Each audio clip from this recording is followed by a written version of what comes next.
Isang ano tayo. Siya na, may tanong lang po ako sa inyo. Para sa inyo po, ano yung mas mahalaga? Diskarte o diploma? Para sa akin, ah, mahalaga parehas. Unang-una, yung mula sa pagiging bata, pag nakikita niya yung ginagawa ng magulang, ganun din ang gagawin niya. Diba? Dumidiskarte siya kung paano siya makakatulong sa magulang. Bata pa lang yun. Dumidiskarte rin siya para katuwaan siya ng iba, tito niya, tita niya, diba? Para bigyan din siya ng baon. Ganon, diba? Diskarte yun. Yun sa mga bata pa lang. Diskarte din na masasabi natin na habang nagkakaedad, pagpalagay natin na gusto niya makagraduate, diba? Didiskarte siya, gagawa siya ng paraan kung ano ang pwedeng gawin para makarating siya doon sa tagumpay na hinahanap niya. Kaya ang diskarte at saka diploma parehas mahalaga. Kaya wag babaliwalain yung diploma dahil kasi yun yung pinakabandera mo tagumpay mo yun diba? Tagumpay ng grade 6, diploma. Tagumpay ng grade 11 o grade 10 tsaka grade 12, diba? Mga diploma nila. Masasabi natin maging sa kolehiyo, diploma pa rin ang hinahanap ng mga kumpanya. Yun yung tagumpay na sinasabi sa pinag-aralan ng bawat tao.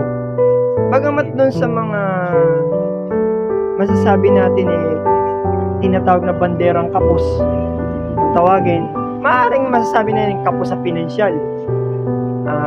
Iba naman dumidiskarte na lang kung paano siya makararating dun sa kolehiyo. Iba naman dumidiskarte na lang dahil hindi niya na kayang magkolehiyo, diba?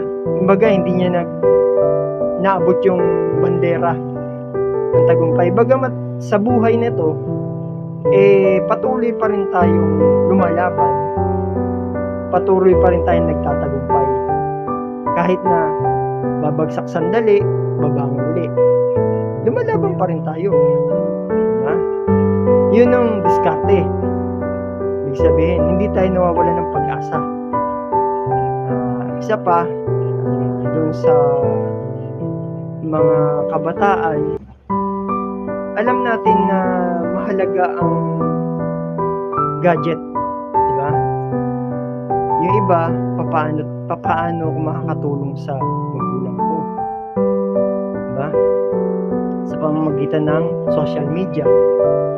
Huwag naman yung mga bagay na hindi karapat-dapat, kundi yung nararapat, diba?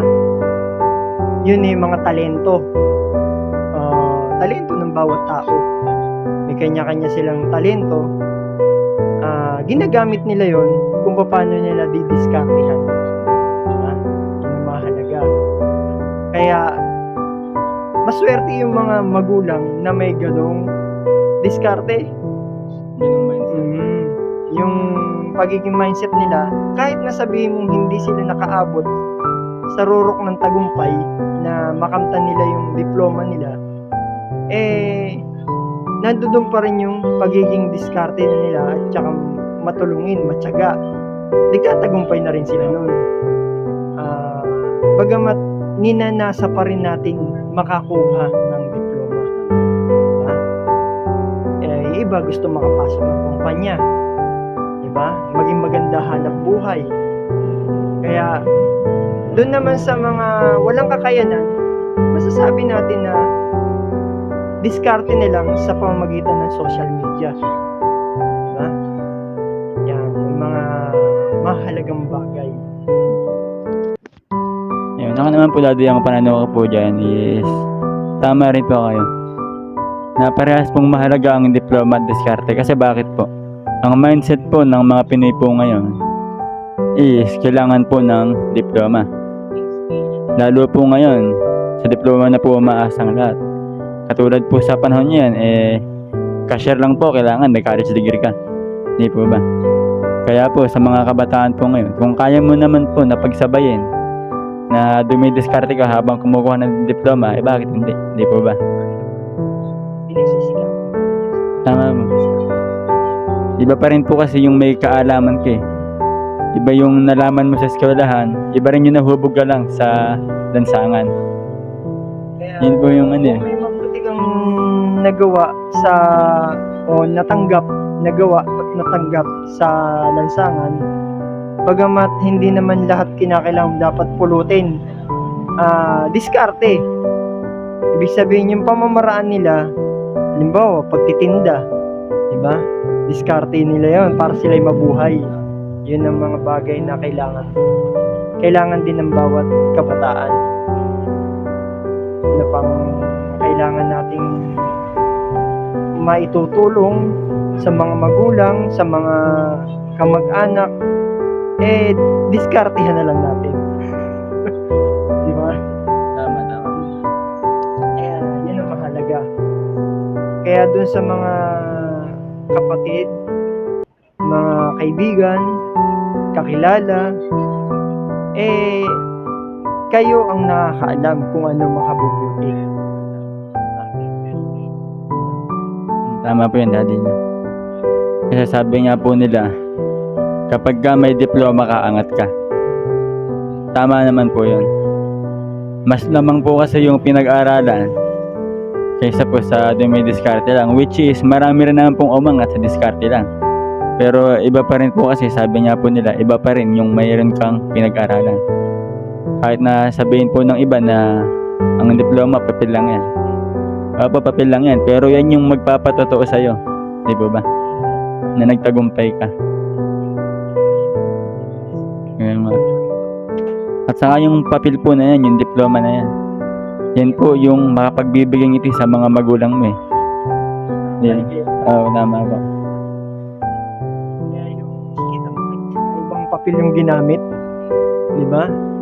Yung tinatawag na eggshell yata yan, yun yung nagkakamali. Yun ang ginamit na diploma. Hindi ordinaryong diploma na katulad nung typewriting. Diba? Kaya mahalaga, ibig sabihin nun, mahalaga. Ginagamit ng mga engineer yung mga yung mga papel na ganun eh. Nung panahon na hindi pa computer, diba?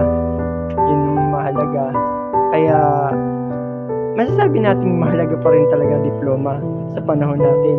Dahil kasi ang karagdagang kaalaman sa mga bagay-bagay, sa pamamagitan nun, lalaki pa ng diskarte.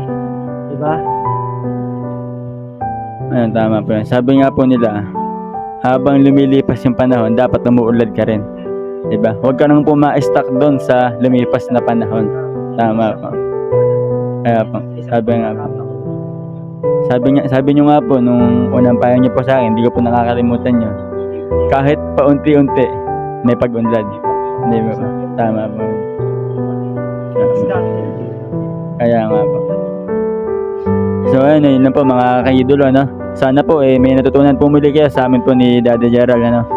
At bago ko po tapusin yung video na to, gusto ko na po shoutout si Kaidolo TV at syempre si Mark Anthony Barakil at ang buong team Kaidolo. Shoutout po sa inyong lahat. At shoutout din po sa nag-donate po ng aming sticker, Gensen Printing Solution. Ayun, salamat po sa napakagandang sticker. At salamat din po sa aking pong Daddy Gerald. Ayan, patuloy po sa pangangaral po. Ano po? Tama po sa mga pagpapayo. So yun lang po mga kaidolo.